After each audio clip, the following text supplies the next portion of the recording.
तर नाशिकमधली दृश्य आपण पाहत आहे। आज ठाकरे गटाचं राज्यस्तरीय अधिवेशन होतंय, मात्र त्याआधी चित्रप्रदर्शनाला भेट जी आहे ती उद्धव ठाकरे यांच्याकडून दिली जाते।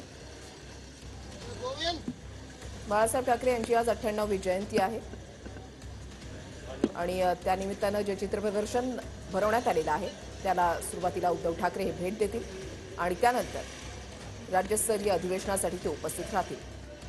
यावेळेला ठाकरे गटाचे सर्व प्रमुख नेते जे आहेत ते उद्धव ठाकरे यांच्या सोबत आहेत।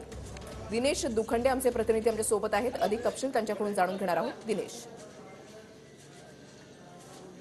शिवसेना उद्धव बाळासाहेब ठाकरे या राजकीय पक्षाच्या वाटचालीतला अत्यंत महत्त्वाचा दिवस आहे। 23 जानेवारी हा बाळासाहेबांचा जन्मदिवस आणि तो नाशिकमध्ये महाशिबिराच्या माध्यमातून साजरा केला जातो आहे। आपण ही थेट दृश्य बघू शकतो।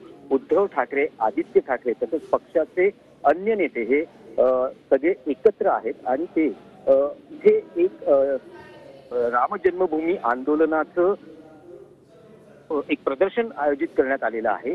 त्या दालनाला उद्धव ठाकरे आणि आदित्य ठाकरे यांनी आता भेट दिलेली आहे आणि एकूण शिवसेना आणि राम जन्मभूमी आंदोलन यांचा एकमेकांशी परस्पर असलेला संबंध किंवा ती जी आंदोलनाची वाटचाल आहे, बाळासाहेबांच्या राम जन्मभूमी आंदोलनाच्या बाबतीतल्या भूमिका आहेत, फोटोज आहेत, बातम्या आहेत, या सगळ्या प्रदर्शनामध्ये मांडण्यात आलेल्या आहेत आणि त्याचाच आढावा आणि एकूण त्याची पाहणी, या प्रदर्शनाची पाहणी उद्धव ठाकरे, आदित्य ठाकरे आणि त्यांच्या पक्षाचे नेते घेत आहेत। आज संपूर्ण दिवसभर जो कार्यक्रम असणार आहे त्याचं स्वरूप आहे, आता प्रदर्शनाला भेट दिल्यानंतर महाशिबिराचं उद्घाटन होईल उद्धव ठाकरे यांच्या हस्ते। सकाळी 10 ते दुपारी 2 वाजेपर्यंत हे इंडोर महाशिबिर असेल, ज्यात 2000 पदाधिकारी, शिवसेना उद्धव बाळासाहेब ठाकरे या पक्षाचे 2000 पदाधिकारी उपस्थित राहणार आहेत। वेगवेगळे ठराव यामध्ये मंजूर केले जातील, तसंच भाषणं होतील आणि सगळ्यात महत्वाचा संध्याकाळचा कार्यक्रम आहे, त्यात खुलं अधिवेशन आहे नाशिकच्या गोल्फ मैदानावर, ज्यात उद्धव ठाकरे संपूर्ण राज्यव्यापी अधिवेशनात सहभागी झालेल्या शिवसैनिकांना जाहीर भाषणातून मार्गदर्शन करणार आहेत आणि शिवसेनेची पुढची वाटचाल, विशेषतः आगामी लोकसभा निवडणुका, विधानसभा निवडणुका या अनुषंगानं शिवसेनेची काय वाटचाल असेल या बाबतीतलं जाहीर मार्गदर्शन उद्धव ठाकरे यांच्या भाषणातून होणार आहे। त्यामुळे साहजिकच आहे आज शिवसेना उद्धव बाळासाहेब ठाकरे या पक्षासाठी महत्वाचा दिवस, कारण पुढची वाटचाल कशी असेल पक्षाची, या ध्येय धोरणं काय असतील, भूमिका काय असतील, ते आज दिवसभराच्या या सगळ्या कार्यक्रमांमधून जनतेच्या पुढे, शिवसैनिकांच्या पुढे येतील।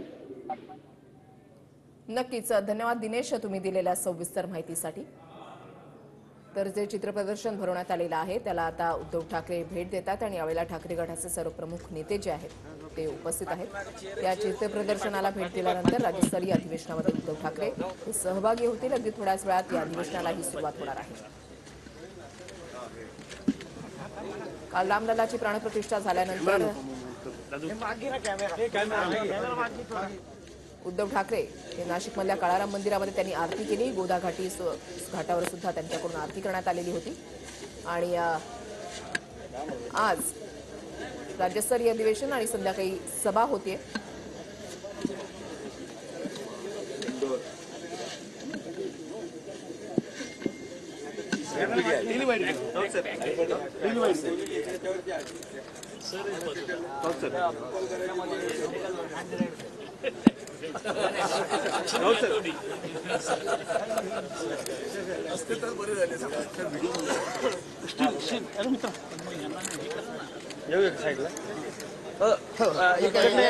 या बाजूला सगळे जण इकडने एका बाजूला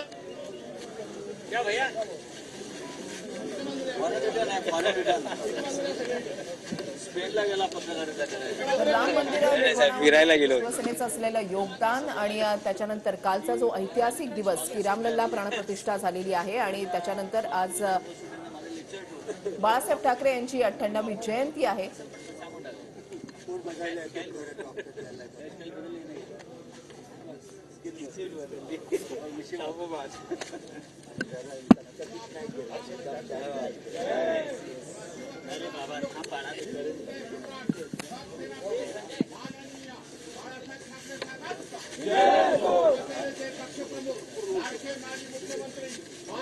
उद्धवजी ठाकरे साहेबांचा नेते आदित्य ठाकरे साहेबांचा अरे हा आवाज कुणाचा? बोला प्रभू रामचंद्र की, बोला प्रभू रामचंद्र भगवान की. शिवसेना प्रमुख हिंदू हृदय सम्राट सरसेनापती माननीय बाळासाहेब ठाकरे साहेबांचं अरे कोण आला रे कोण आला? बोला छत्रपती शिवाजी महाराज की जय भवानी.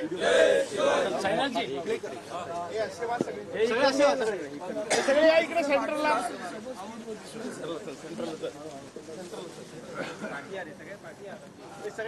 तर श्रीरामांच्या मूर्तीचे ते दीप प्रज्वलन करून आता उद्धव ठाकरे जे आहेत ते अधिवेशन स्थळाकडे निघालेले आहेत. चित्रप्रदर्शनाला त्यांच्याकडून भेट देण्यात आलेली आहे आणि आता काही वेळातच राज्यव्यापी अधिवेशनाला सुरुवात होणार आहे. या अधिवेशनामध्ये 5 ठराव जे आहेत ते मांडले जातील. याच्यामध्ये मराठा आरक्षणासंदर्भातला सुद्धा ठराव असणार आहे.